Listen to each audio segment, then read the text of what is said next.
Jadi kalau di Vietnam itu hanya butuh 3 kapital untuk ngasilin 1, kita tuh butuh modal yang lebih banyak karena produktivitasnya rendah.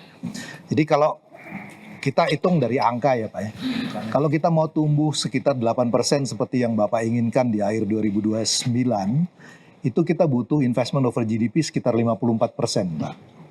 Ya. Sementara tabungan kita itu hanya 35. Jadi ini hanya bisa dilakukan kalau produktivitas quality dari human capitalnya diimprove, Pak. Nah, persoalan besar yang kita hadapi segera itu adalah AI misalnya. Saya melihat bahwa jenis pekerjaan yang sama itu akan tetap ada, Pak. Misalnya nurse, medical doctor, itu akan tetap ada. Tapi skill setnya beda, Pak. Karena dia harus bisa operate AI. Nah, pertanyaan saya itu adalah, kalau kita memang mau kejar 8% growth, isu human capital ini mesti diadres, Pak. Ya, apa yang kira-kira Bapak mau lakukan terhadap ini? Karena tanpa ini, Pak, walaupun uangnya datang, kalau kita boros, kita nggak akan bisa mengejar 8%, Pak. Persis, exactly because of that. Saya sedang habis-habisan untuk perbaiki pendidikan kita. Pendidikan kita besar-besaran saya sedang lakukan itu. Sebagai contoh, saya sedang melaksanakan perbaikan fisik sekolah-sekolah. Tahun lalu kita hanya mampu 17.000 sekolah. Tahun ini 70.000 sekolah. 70.000 Pak ya, untuk perbaikan fisik ya. Fisik. Dan ini langsung saya kirim ke kepala sekolah. Kepala sekolah dengan komite sekolah dan orang tua murid. Banyak kepala sekolah yang nangis. Pertama kali dalam sejarah dia kelola sendiri.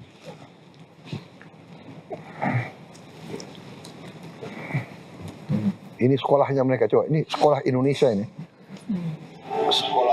Ini secara teori, ya, dengan desentralisasi, itu tugasnya bupati itu. Ya, betul.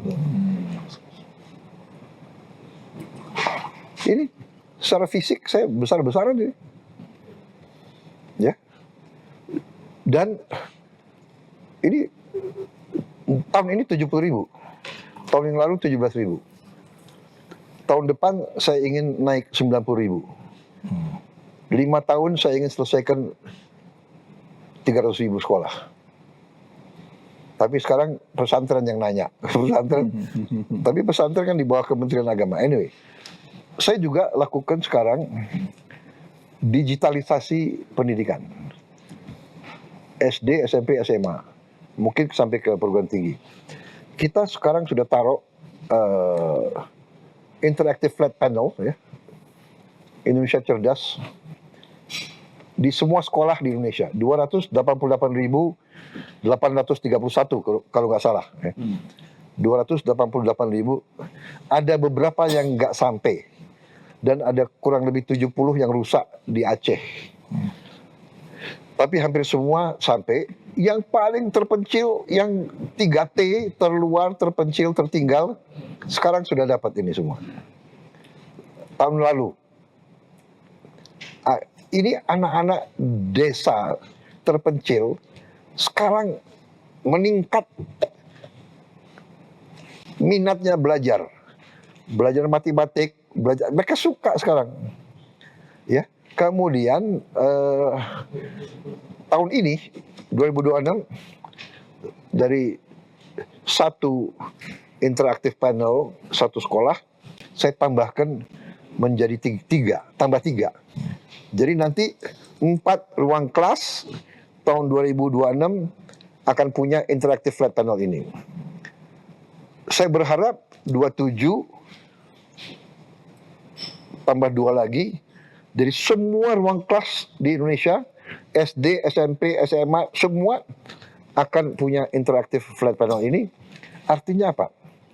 Di tiap interaktif ini ada software yang kita isi, saya lupa itu berapa gigabyte, pokoknya hampir semua silabus pelajaran ada di situ.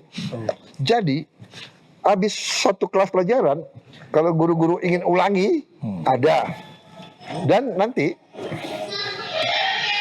ini dari Jakarta kita punya studio, nanti guru-guru yang terbaik akan ngajar di sekolah yang nggak ada guru matematik, yang nggak ada guru bahasa Inggris. Ya, dia dapat pelajaran Hybrid. dan interaktif. Kita bisa monitor di kelas itu. So ini lompatan-lompatan dalam rangka human capital. Download Tribun X sekarang. Menghadirkan lokal menjadi Indonesia.